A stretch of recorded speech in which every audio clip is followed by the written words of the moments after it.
আমার মালিক তোমার আমার প্রত্যেকের মুখের ভিতরে মৌতের বর্ষি লাগাইয়া আমার মালিক সাইরা দিয়া ঢিল দেয়। যেদিন হায়াতের বেড়া পার করবি আমার আজরাইল যখন তোর বাড়ির দরজায় সিটি বাজাইয়া বলবে, যত ডাক্তার কবিরাজ তোকে চেষ্টা করুক না কেন, যত ইঞ্জেকশন স্যালাইন পুশ করুক না কেন, রাখতে কিন্তু আর পারবে না। এই নাফরমান এখন দুনিয়ার দিকে তাকাইয়া দেখ, এখন তোর অবস্থান কি? সাদা 3টা কাপড় দিয়ে তোকে প্যাঁচ দেবে, মাথার ভিতরে মাজার ভিতরে পায়ের ভিতরে বাঁধ দিবে। এখন কোথায় তোমার পীরগিরি, কোথায় তোমার মেম্বার চেয়ারম্যান গিরি, কোথায় তোমার এমপি গিরি, কোথায় তোমার মুফতিগিরি, কোথায় তোমার মুহাদ্দিসগিরি, কোথায় তোমার টাকার গরম, কোথায় তোমার ক্ষমতার গরম, কোথায় তোমার শিক্ষার গরম, কোথায় তোমার অট্টালিকার বাহাদুরি, কোথায় তোমার কি? এখন তাকাইয়া দেখো মাথার বান্দা, বুঝা গেল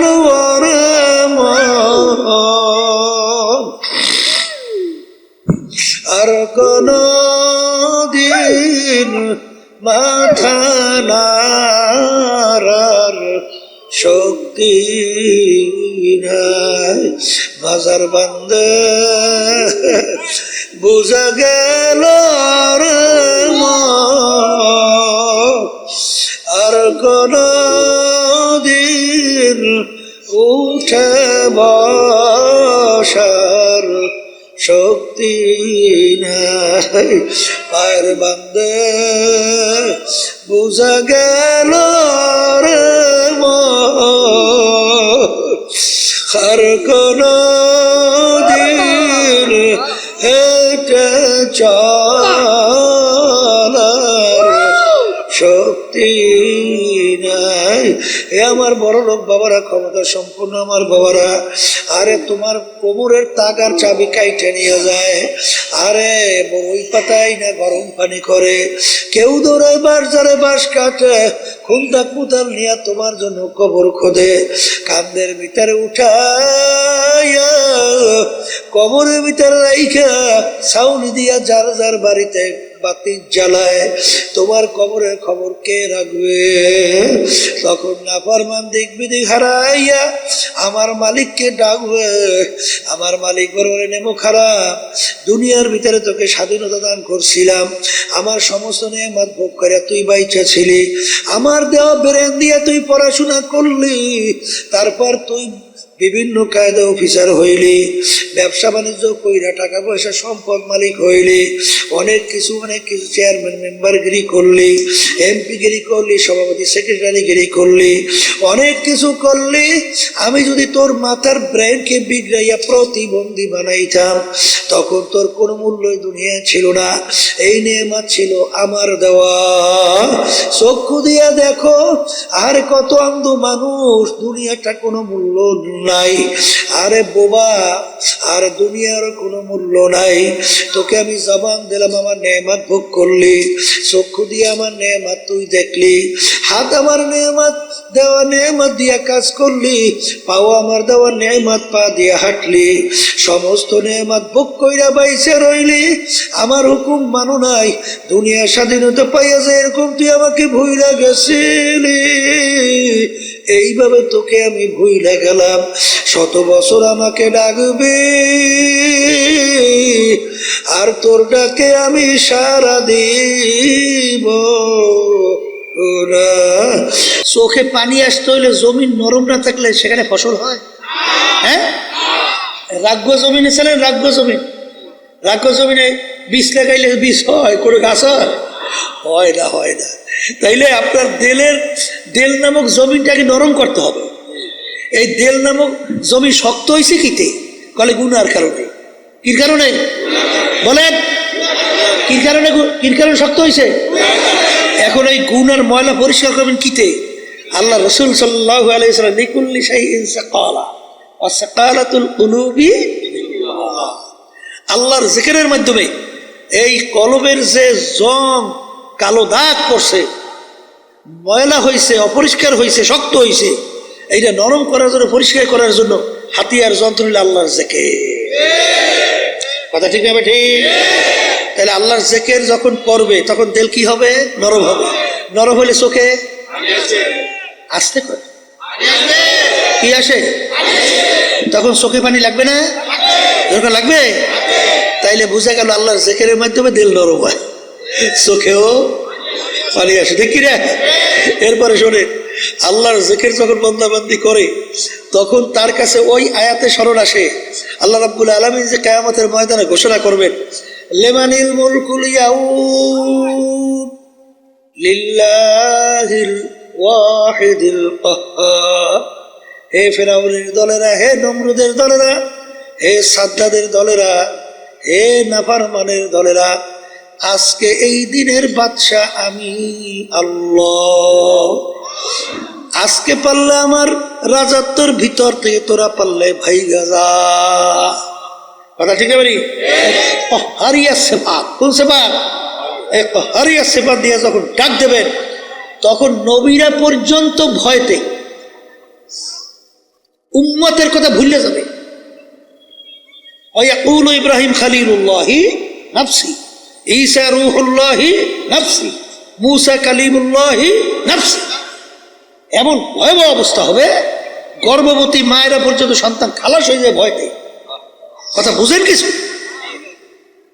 ওই কঠিন মুহূর্তে যখন নাকি ওই বান্দাবান্দি আল্লাহর জিকির করে তখন আল্লাহ স্মরণ আসে, তখন আমার কি উপায় হবে? আসলে আপনার আমার চিন্তা তো নাই, চেষ্টাও নাই, চোখেও পানি নেই। দেখেন আল্লাহর ইতিহাস পড়েন, ইমামুল আযম আবু হানিফা রাহমাতুল্লাহি আলাইহি যখন তাহাজ্জুদে নামাজ পড়তেছেন, হঠাৎ আয়াত শরীফ তেলাওয়াত করতে করতে তার সামনে আয়াত শরীফ আসলো। এই কি? আল্লাহু আকবার। ওয়ামতাজুল ইয়াউমা আইয়ুহাল মুজরিমুন। কিয়ামতের ময়দান আমার মালিক যখন ঘোষণা করবে, হে নাফরমানের দলেরা, হে কাফেরের দলেরা, হে নাস্তিকের দলেরা, হে ফিরাউনের দলেরা, হে সাদ্দাদের দলেরা, নমরুদের দলেরা, আজকে তোরা আমার বান্দা বান্দীদের থেকে পৃথক হইয়া যা। আল্লাহ রাব্বুল আলামিনের দুইটা সিফাত আমরা বলি না, আর রহমান আর রহিম। কথা কয় না? রহমান রহিম বলি না, অর্থ তো বলি সবই দয়ালু। অর্থ কি করি? দয়ালু বলি না। দুইটা দয়ালু আনলেন কেন? রহমান রহিম, যিনি রহমান তিনি রহিম। কথা ঠিক না ঠিক? আনলেন কেন? আল্লাহ রাব্বুল আলামিন রহমান আম শব্দ, অর্থাৎ দুনিয়ার ব্যাপারে আল্লাহ রাব্বুল আলামিন কাফেরদের ব্যাপারেও রহমান, নাস্তিকদের ব্যাপারেও রহমান, জালেমদের ব্যাপারেও রহমান, খুনিদের ব্যাপারেও রহমান। কারণ আল্লাহ রাসূল সাল্লাল্লাহু আলাইহি ওয়াসাল্লামের উপরে যখন কাফের আঘাত করছে, আল্লাহ সহ্য করতে পারে? আসতে কয় পারে? তারপর আল্লাহ কিছু বলছে? বলছে কিছু? এই যখন বৃষ্টি পড়ে, কাফের বাড়ির দরজায় বৃষ্টির যে পানির স্বাদ আর মোমেনের বাড়ির দরজার পানির স্বাদ ভিন্ন না? হ্যাঁ, ডিপ টিউবওয়েল বাসায় কাফের বাড়ির দরজায় ডিপ টিউবওয়েলের পানি আর মোমেনের বাড়ির দরজার ডিপ টিউবওয়েলের পানি একটা ভিন্ন। সবার জন্য কি রহমান? সবার জন্য কি? কিয়ামতের ময়দান আমার মালিক বলবেন, হে নাফরমানের দলেরা, আজকে আমার বান্দা বান্দীদের সঙ্গে একত্রে আর থাকতে পারবি না, আজকে তোরা পৃথক হইয়া যা, আজকে পৃথক হইয়া যা। এই আয়াত যখন আসলেন, ইমামুল আযম আবু হানিফা রাহমাতুল্লাহ আলাইহি তার ভিতরে এমন ভয় এসে গেল, হে আমার দয়ার মালিক, তুমি যেদিন ঘোষণা করবা নাফরমানের দলেরা আমার বান্দা বান্দি থেকে তোরা পৃথক হ, তার ভিতরে এমন ভয় এসে গেল, সেদিন ঘোষণায় যদি আমি আবু হানিফা যদি নাফরমানের কাতারে পইরা যাই, তখন আমার কি উপায় হবে? এমন দুই চোখ দিয়ে বাইয়া বাইয়া পানি পড়ে, শরীর থর থর করিয়া কম্পন শুরু হয়ে গেল, বারবার ঘুরাইয়া ঘুরাইয়া শরীফ তেলাওয়াত করে, রুকু সিজদা করার খেয়াল নাই। এই ইমামুল আযম আবু হানিফা রাহমাতুল্লাহ আলাইহি যার ইতিহাস পড়লে দেখবেন 40 বছর পর্যন্ত এশার ওযু দিয়া ফজরের নামাজ আদায় করছে। আল্লাহু আকবার। এই দুনিয়া থাকা অবস্থায় আল্লাহর সঙ্গে 99 বারের মতো স্বপ্নযোগে সাক্ষাৎ হয়েছে। কি বলছে? যার উপাধি ছিল জমানার আবু হানিফা, জমানার আবু হানিফা যার উপাধি ছিল, সেও ভয়তে কান্দে আর বলে, মালিক আমি যদি নাফরমানে কাতার পড়ি আমার কি অবস্থা হবে? কি বুঝলে? তাহলে এই স্মরণ আসতে হইলে, এই অনুভূতি আসতে হইলে আল্লাহর জিকির বেশি করা লাগে না? আসতে কয়, জোরে বলে লাগবে কি লাগবে না? এই যে আমার বাজানদেরকে বলবো, এই যে শোনেন তরিকা, পীর মুরিদি, এই যে চরমনাই তরিকার নাম কি? চিশতিয়া সাবিরিয়া তরিকা। এই তরিকার কাজটা কি? এই তরিকার 5টা ঔষধ তরিকা পুরুষদের জন্য আল্লাহর কুতুবেরা দিয়ে দেখছে না? কথা কয় না? আর মহিলাদের জন্য 2 ঔষধ দিছে না? কেন দেশে? নেকের পাল্লা ভারী করার জন্যে। আসতে কয়, কির পাল্লা ভারী আর গুনার পাল্লা হালকা করার জন্য। একটু পরীক্ষা করে দেখেন, যারা আল্লাহর কুতুবদের এই পরামর্শ মানছে, দিনের দিন তাদের নেকের পাল্লা বাড়াবার চিন্তা তাদের ভিতরে আসে। এই কথা কথা আমি ভুল বলছি? আর দেখবেন যারা নাকি সহি তরিকার সঙ্গে জড়াইয়া থাকে না, এই আল্লাহর ওলিদের মুরব্বীদের কথা শোনে না, দেখবেন গুনার থেকে ফেরতেও কি পারে, চোখেও পানি দেখা যায় না, চোখেও পানি দেখা যায় না। গুনার থেকে ফিরিয়া নেক কাজ বাড়াবার প্রক্রিয়া আগ্রহ দেখা যায় না। এই জন্য আমার ভাইদেরকে বলবো, নেকের পাল্লা কি করা লাগবে? বলেন, ভারী করা লাগবে। কি করা লাগবে? গুনার পাল্লা হালকা হওয়া লাগবে। কথা ঠিক দেবে? ঠিক। এখন নেকের পাল্লা ভারী করতে হইলে এই কি কি কাজ করা লাগবে? বলে আল্লাহর হুকুম নবীর তরিকা অনুযায়ী চলা লাগবে। আসতে কয়, আল্লাহর হুকুম ফরজ মানা লাগবে, আল্লাহর হুকুম ওয়াজিব কি করা লাগবে? মানা লাগবে। সুন্নাতে মুআক্কাদা কি করা লাগবে? মানা লাগবে। এই হারাম থেকে বাঁচা লাগবে। বলেন, হারাম থেকে বাঁচা লাগবে, মাকরুহ তাহরিমা থেকে বাঁচা লাগবে। এমনকি আল্লাহর ওলিরা মাকরুহ তানজির থেকেও বাঁচে থাকবে। কথা ঠিক কিনা? এখন আপনি নেকের কাজ বাড়াইবেন, ফরজ ওয়াজিব সুন্নাত আমল করবেন, এই হারাম তারপর কি মাকরুহ তাহরিমা এর থেকে আপনি বাঁচবেন। এই বাঁচতে হইলেই এই নফস এবং শয়তানকে আগে দমন করতে হবে। কথা হয় না? কারা দমন করা লাগবে? নফস শয়তান, মানুষ শয়তান থেকে বাঁচা লাগবে। এই মানুষ শয়তান কারা? বলে আপনার স্ত্রী হইতে পারে, বলেন, আবার স্ত্রীদের স্বামীরা হইতে পারে, আবার আপনার সন্তানরাও হতে পারে, আপনার দল, আপনার দলের নেতা নেত্রীও হতে পারে, আপনার বন্ধু বান্ধব হইতে পারে। বলে হুজুর কেমনে? এক কথায় বুঝবেন, যে আপনাকে গুনার ব্যাপারে উদ্বুদ্ধ করে, সে যে হোক, সে হলো মানুষ শয়তান। আবার বলে, সে যে হোক, এক পদের স্ত্রীরা ঘরে আসে না, টেলিভিশন ঘরে না আনলে তোমার ঘরে থাকবই না। এইটা যদিও স্ত্রী না, মানুষ শয়তান। আসতে কয়। আবার এক শ্রেণী বেটা মেয়ে রয়েছে, স্ত্রী বলে, কিসের নামাজ পড়ে, কিসের পর্দা পর্দা, হ্যাঁ বাদ দেখুন, এ লাগে না। বুঝবেন ওরা স্বামী হলো ওরা মানুষ শয়তান। কথা ঠিক? এই দলের নেতা নেত্রী দেখবেন মানব রচিত কুফুরি তন্ত্রমন্ত্র বাংলাদেশ চলে না? এই যে প্রচলিত গণতন্ত্র, এর প্রবক্তাকে আমেরিকার প্রাক্তন প্রেসিডেন্ট আব্রাহাম লিঙ্কন কি বলছিল? Government of the people, by the people, for the people. এক কথায় বুঝাতে চায় সমস্ত ক্ষমতার মালিক জনগণ। এই কথা কেউ যাই না শুই না যদি বিশ্বাস করে, বলেন তো ইমান থাকবে? হ্যাঁ, আমরা কি বলছি? বাইদা আল্লাহ, ফরদা আল্লাহ, অবদা আল্লাহ, সমস্ত ক্ষমতার মালিক একমাত্র আমার আল্লাহ। কি কথা বলে না? এখন দেখবেন দলের নেতা নেত্রী, এই যেই দল অনেকে আমার বাজানরা, পর্দালে মা বোনরা এই জড়াইয়া রইছে, তারা তো বলে এই প্রচলিত সমস্ত ক্ষমতার মালিক জনগণ, এইটা বাস্তবায়নের জন্য চেষ্টা করি, এইটা তুমি সহযোগিতা করো। তখন বুঝবেন তোমাকে যদি এই হুকুম করে, ও যে হোক ও মানুষ শয়তান। কথা কয় না? ও কি শয়তান? হ্যাঁ, ও মানুষ শয়তান। এক কথায় যে গুনার ব্যাপারে কি করে, উদ্বুদ্ধ করে, কি করে, সে যে হোক কি আর মানুষ শয়তান। কিন্তু আল্লাহর জিকিরে যায় না, নামাজে যায় না, এই তাসবিহ নিয়ে জিকির করলে, দান সদকা করলে যায় না।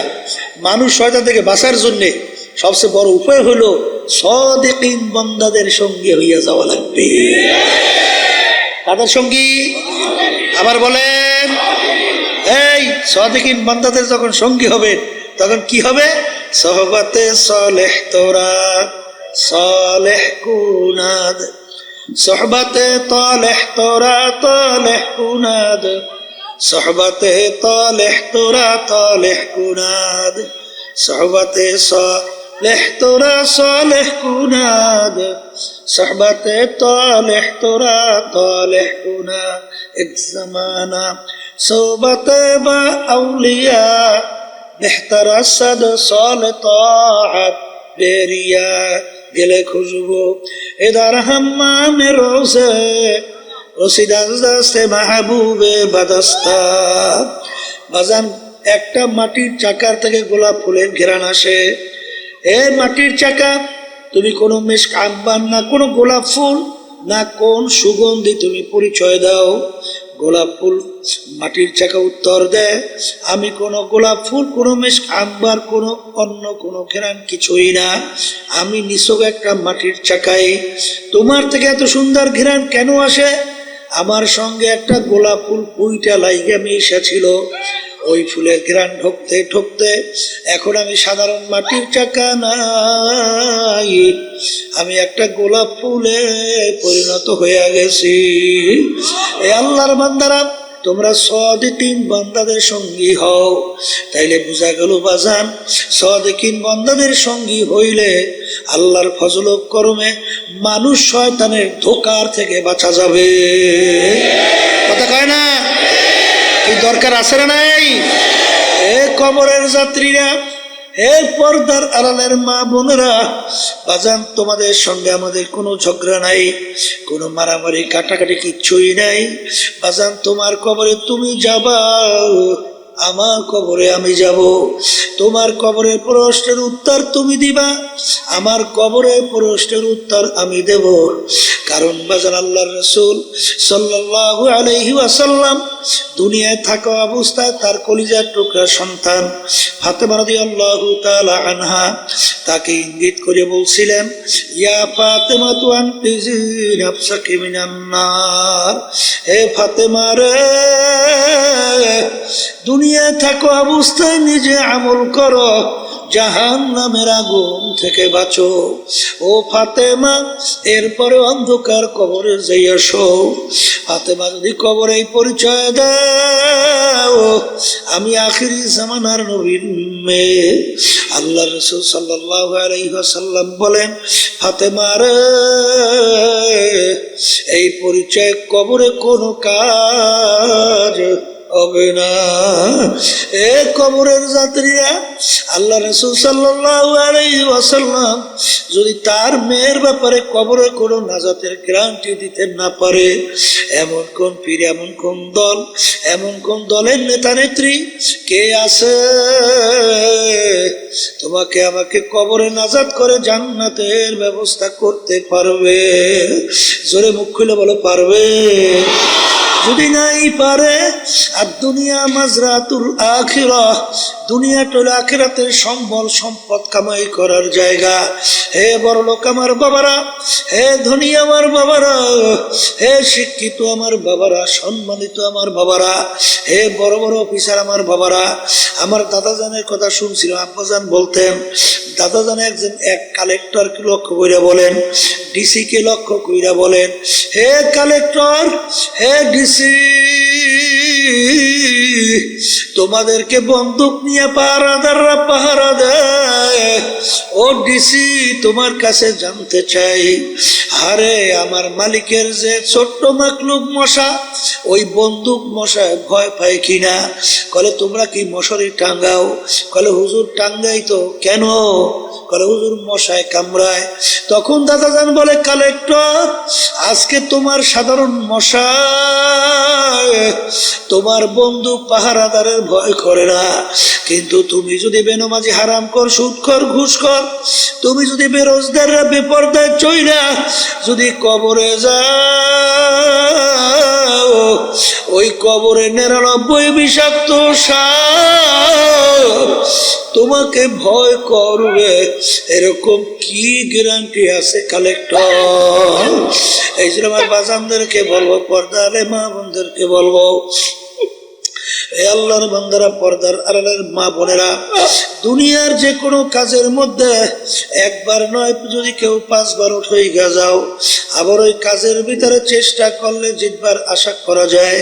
কিন্তু কবরের যাত্রীরা, কেউ যদি দুনিয়া থেকে বিদায় নিয়ে কবরে যাও বাজান, আর কেউ দুনিয়ার ভিতরে আইসা জিতবার কিন্তু আর আশা নাই। তাকশাইরু মিনহু জুলুদুল্লাযীনা ইয়াখশাউনা রাব্বাহুম সুম্মা তালিনু জুলুদুহুম ওয়া কুলুবুহুম ইলা যিকরিল্লাহ।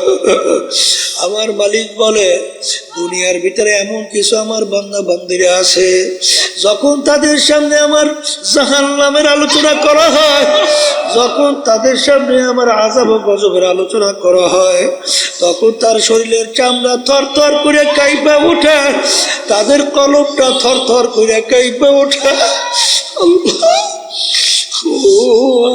আল্লাহ, তখন তাদের গুনার কথা মনে পড়ে যায়। মালিক, তুমি যদি এই গুনাহ আমার মাফ না করো, আরে আমার মালিক, আরে বাজান, এক ওয়াক্ত নামাজ পড়বে বলতে বলতে যখন অন্য ওয়াক্ত আইসা যায়, কেউ যদি ইচ্ছা কইরা এক ওয়াক্তের নামাজ অন্য ওয়াক্তে নিয়ে কাজা কইরা পড়ে, এরকম কেউ যদি কাজটা ইচ্ছা কইরা করে, কোরআন এবং হাদিস অনুযায়ী দুনিয়া এবং আখিরাতের সময় হিসাব করার পরে দেখা গেল 2,88,00,000 বছর জাহান্নামের আগুনে জ্বলা লাগবে। আল্লাহ, আপনি আমাকে আমাদের সবাইকে মাফ করে দিয়ে। মাঝে যারা ঈমান আনছে, যারা আল্লাহকে বিশ্বাস করে, যারা পরকালকে বিশ্বাস করে, জীবন থাকতে, হুঁশ থাকতে এক ওয়াক্ত নামাজ ছাড়তে পারবে? জোরে বলো, পারবে? কিন্তু বাজান, ভালো করে মনকে বুঝাও বাজান, কিছুদিন পরেই রমজান মাসের রোজা আসতে আছে। কেউ যদি ইচ্ছা করে একটা রোজা ছাইরা দাও বাজার, কোরআন এবং হাদিস অনুযায়ী দুনিয়া বা আখিরাতের সময় হিসাব করার পরে দেখা গেল একটা রোজার অপরাধের কারণে 70,000 বছর জাহান্নামের আগুনের ভিতরে জ্বলতে হবে। আল্লাহ, আপনি আমাকে আমাদের সবাইকে মাফ কইরা দিয়ে। বাজার, মন চাইলে মিথ্যা কথা বলো, কিন্তু একটা মিথ্যা কথা যদি কেউ ইচ্ছা কইরা বলো, একটা কবিরা গুনাহ অর্থ 7,000 বছর জাহান্নামের আগুনে জ্বলতে হবে। কেউ যদি অন্যায়ভাবে একটা লোককে হত্যা করো, আবাদুল আবাদ জাহান্নামের হুকুম হইয়া যাবে, কোনদিন জাহান্নাম থেকে পাপ মাপ পাবে না। এই জন্য আমার বাজানদেরকে বলো, কেউ ঘুষ সুদ খাইয়া বাজান সরকারি দলের সঙ্গে জড়াইয়া টেন্ডারবাজি চাঁদাবাজি কইরা বিভিন্ন কায়দায় সম্পদ গুছাইয়া বাজান, আরে বিল্ডিং একটা পর একটা তৈরি করলো, আরে সরকারি ক্ষমতায় অফিসার থাইকা ঘুষ সুদ খাইয়া বিরাট অট্টালিকা তৈরি, সম্পদের পাহাড় গড়লো। আল্লাহ রাসূল সাল্লাল্লাহু আলাইহি ওয়াসাল্লাম বলেন, যে হারাম মালের দ্বারা রক্ত এবং গোশত তৈরি হবে, তার জায়গা জাহান্নাম, সারা হবে না। এই জন্য বাজান আল্লাহর ওলিদের ইতিহাস পড়লে দেখবা হুশ থাকতে জীবন থাকতে বাজান একটা হারাম তো দূরের কথা, মাকরুহ তাহরিমার কাছেও গুনার কাছে যাইতেন না। কারণ কি, তাদের ঈমান ওইভাবে মজবুত ছিল। এ কবরের যাত্রীরা, এ পর্দার আড়ালের মা বোনেরা, বাজার আমি বলি নাই, কোনো পীর বলে নাই, কোন মুফতি মুহাদ্দিস বলে নাই, আল্লাহ এবং আল্লাহ রসুল বলছে, আমি শুনাই যাইতে আছি, উলামায়ে কেরাম শোনায়। আল্লাহর হাবিব বলেন, আল কবরু রাউযাতুম মিন রিয়াজিল জান্নাহ আও হুফরাতুম মিন হুফারিন নার। আল্লাহর হাবিব বলেন, আমার উম্মতেরা, এ আমার সাহাবারা, এই যে কবর দেখো, এই কবর কিন্তু আসল কবর না। কোন কোন আল্লাহর বান্দা বান্দির জন্য হারে কবরটা একটা বেহেশতের বাগান হইয়া যাবে। আল্লাহ আপনি আমার জন্য, আমাদের সবার জন্য কবুল করে নেন। আল্লাহ রসুল বলেন, ও আমার উম্মতেরা, কোন কোন নাফরমানের কবরের মধ্যে জাহান্নামের আগুন এসে ভইরা যাবে। আল্লাহ আপনি আমাকে, আমাদের সবাইকে মাফ কইরা দিয়ে। আল্লাহর হাবিব বলেন, ও আমার উম্মতেরা, কোন কোন নাফরমানের কবরের মধ্যে তিসআতু ওয়া তিসঈনা তিননিনান লাউ নুফিকা ফিল আরদি মা আনবাতাত খাদরা। কোন কোন নাফরমানের কবরের মধ্যে একটা না, দুইটা না, 99টা বিষাক্ত সাপ জমা হইয়া যাবে। কিয়ামত পর্যন্ত নাফরমানকে পেঁচাইয়া পেঁচাইয়া ঠোকরাইতে থাকবে। ওই সাপ কেমন বিষধর সাপ হবে। আল্লাহর হাবিব বলেন, দুনিয়ার দিকে মুখ কইরা ফুক দিলে কোনো গাছপালা মাথা জাগাতে পারতো না। এত বিষদার সাপ নাফরমানকে পেঁচাইয়া পেঁচাইয়া ঠোকরাইবে। আরে বাজার আমি বলি নাই, আল্লাহ রসুল বলছেন, শুনাই রাখি, কে মানবার তা জানি না। এই যে আমার বাজানদেরকে বলবো, পর্দা আলে মা বোনদেরকে বলবো, নেকের পাল্লা ভারী করো, গুনার পাল্লা হালকা করো।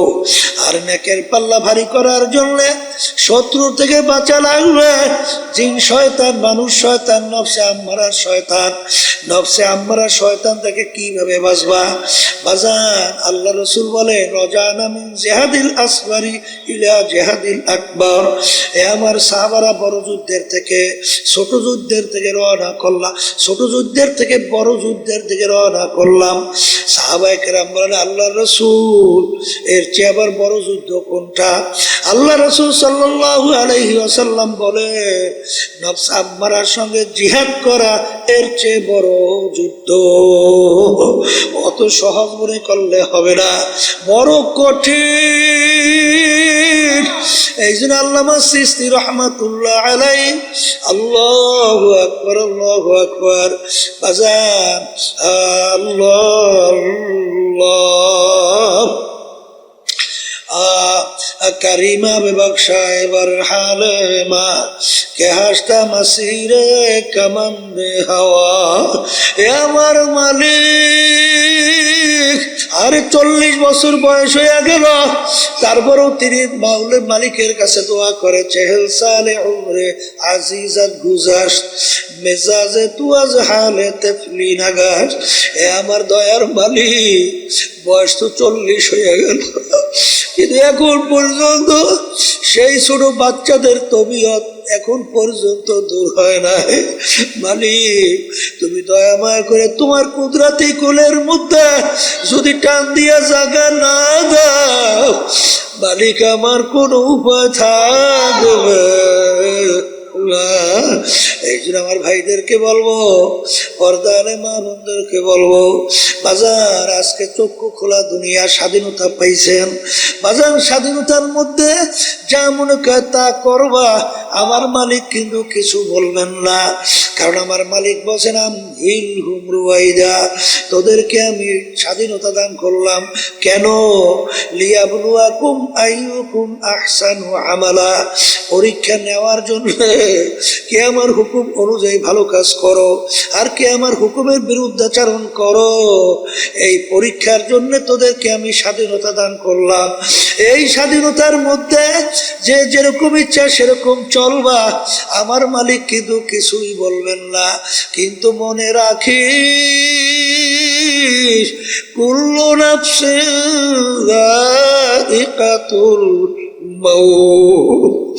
আমার মালিক তোমার আমার প্রত্যেকের মুখের ভিতরে মৌতের বর্ষি লাগাইয়া আমার মালিক সাইরা দিয়া আমহিলহুম রুয়াইদা ঢিল দেয়। বড় মাছের মুখে যখন বর্ষিওয়ালা বর্ষি লাগায়, মাছ লাগার সঙ্গে সঙ্গে দৌড় দেয়। মোনায়েজের মাছ ডাক দিয়ে বলে, বর্ষিওয়ালা আমি তোমার থেকে সুইটা চলে আসি। আর বর্ষিওয়ালা ডাক দিয়ে বলে, মাছ তুই যত দৌড়াও তোর মুখের ভিতরে আমি বর্ষি লাগাইয়া সাইরা দিছি। তামাম পুষ্করি পানির ভিতরে ঘুরতে ঘুরতে ঘুরতে ঘুরতে যখন তুই দুর্বল হইয়া যাবি, যখন পানির উপরে পেটটা ভাসাইয়া দিবি, আস্তের উপরে তোকে আমি ধইরা নিয়ে আসবো, আর থাকতে পারবি না। ঠিক বাজার আজকে খোলা দুনিয়ায়, স্বাধীনতার দুনিয়ায়, আজকে টাকার গরমে, ক্ষমতার গরমে, শিক্ষার গরমে, আল্লাহু আকবার সম্মানের গরমে, দলের নেতা নেত্রীর গরমে ধরাকে সরাকে যারা মনে করো না, আমার মালিক বলেন কুল্লু নাফসিন যায়িকাতুল মাউত, তোদের মুখের ভিতরে বর্ষি লাগাই আমি ঢিল দিয়ে দিলাম। যেদিন হায়াতের বেড়া পার করবি, আমার আজরাইল যখন তোর বাড়ির দরজায় সিটি বাজাইয়া বলবে